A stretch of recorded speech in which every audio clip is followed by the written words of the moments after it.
ስቴት ካፕቸር ሊያደርግ የተቃረበ የማፊያ ቡድን ተደራጅቷል። መለስ ከሞተ በኋላ ነው የተጀመረው ይሄ ነገር። ትልልቅ ፕሮጀክት ላይ የተመደቡ ጀነራሎች ስቴት ካፕቸር ጀመሩ።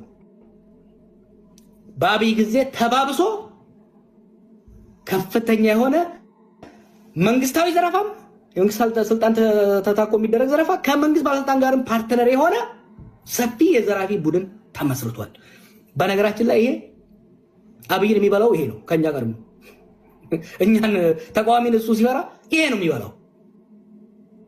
because a mafia group an organized oligarchy የስቴት ሴኩሪቲን ፔኔትሬት አድርጎ የስቴት ቢሮክራሲን ፔኔትሬት አድርጎ ፕራይቬት ኢንትረስትን አድቫንስ የሚያደርግ አደገኛ የሆነ ማፊያ ተፈጥሯል።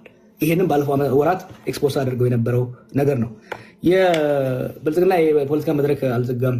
ይሄ እኮ ለካድሬ እያወራው ያለው አይደለም ወዳጅ። ይሄ ፖለቲካውን ማህበራችንን በደንብ የሚረዱ ሰዎች ያሉበት መድረክ ነው።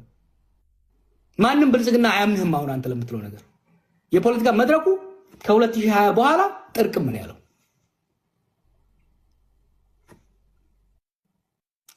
ኦሮሚያ ውስጥ የተደረገው አፈና ኦኤልኤን ወለደ።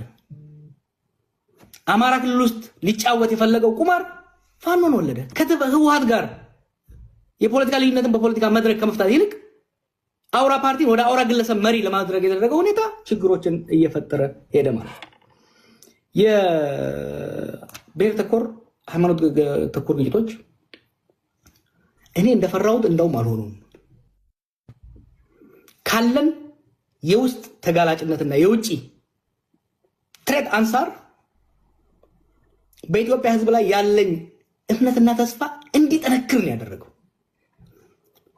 የስቴት ሴኩሪቲ የሀገር ደህንነት ተቋማት በቀጥታ በሚሰርቡ ሴራ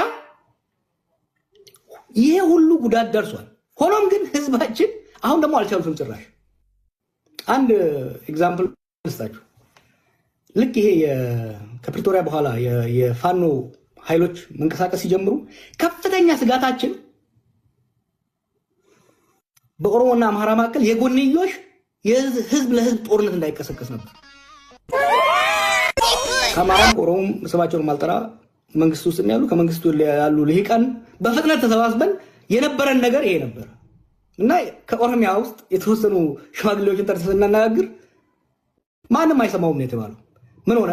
አንዱ የባለፈው ዓመታት ቀውስ ኢትዮጵያን የረዳው ነገር ምንድነው? it has had a humbling effect ጦርነትን እስከ አፍንጫ